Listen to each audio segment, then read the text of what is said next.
2003 DSC ఉపాధ్యాయులకు కేంద్ర ప్రభుత్వం విడుదల చేసిన 57వ మెమో ప్రకారం పాత పెన్షన్ను అమలు చేయాలని ఉపాధ్యాయులు రాష్ట్ర వ్యాప్తంగా ఆందోళన చేపట్టారు. నిరసనలో భాగంగా కర్నూలు ధర్నా చౌక్ వద్ద ఉపాధ్యాయుల సంఘాల ఆధ్వర్యంలో ధర్నా చేశారు.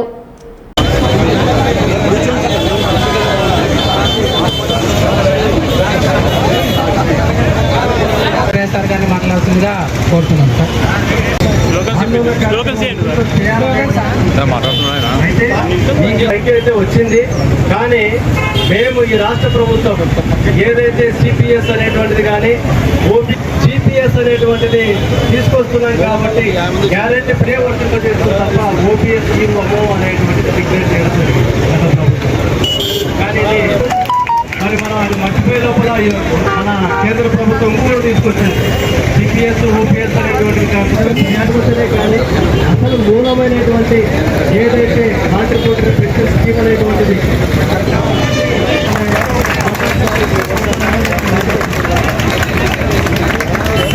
వచ్చారు కాబట్టి చాలా ఇబ్బందులు.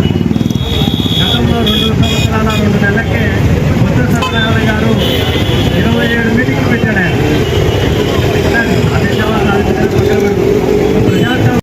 అమలు చేయండి అనేటువంటి సంబంధించిన అంశానికి సంబంధించి మాత్రం ఎందుకంటే 2002 కంటే ముందు ఈ విధంగా నోటిఫికేషన్ వచ్చిన తర్వాత కూడా ఈ ఆంధ్రప్రదేశ్ ప్రభుత్వం అనేటువంటిది ఈ విధంగా తాత్కారం చేయాలనేటువంటిది సంబంధించి మన ఎంప్లాయీస్ చూసిన టీచర్స్ ఉంటే ఎందుకు ముందుకు పోతుంది పోదు అని అప్పుడే మనం చాలామంది క్వశ్చన్ చేసినారు.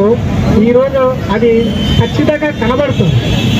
ఎందుకంటే ప్రభుత్వము మన ఆర్థిక సంబంధించిన అంశాల నుంచి సందర్భంలో కనిపిస్తుంది. కాబట్టి ఇలాంటి విషయాలకు సంబంధించిన సందర్భంగా గుర్తు చేస్తుంది. ఎందుకంటే మనకు వరల్డ్ ట్రేడ్ ఆర్గనైజేషన్ అయితే గతంలో 2 సంవత్సరాల 2 నెలలకే కొత్త సత్యనారాయణ గారు 27 మీటింగ్లు పెట్టాడు.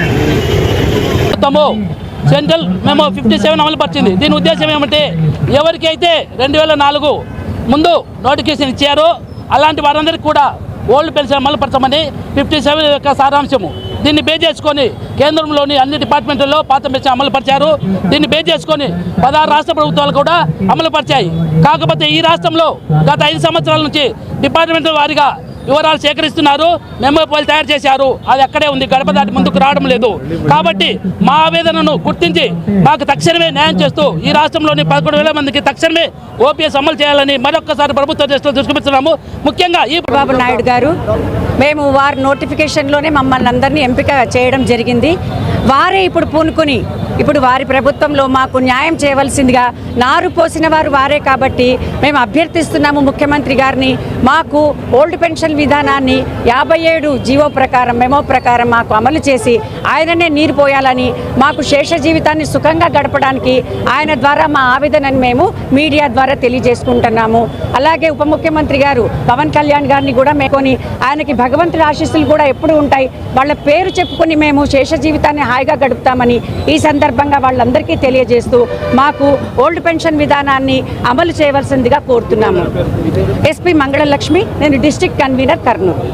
ఉద్యోగులు వారందరికీ కేంద్ర ప్రభుత్వం ఏదైతే 57 మెమోని ఇచ్చిందో దాని ప్రకారం పాత పెన్షన్ స్కీమ్ వర్తింప చేయాలని చెప్పి 13 జిల్లా కేంద్రాల్లో ఈ కార్యక్రమం పెద్ద ఎత్తున నిరసన కార్యక్రమం ఏర్పాటు చేయడం జరిగింది.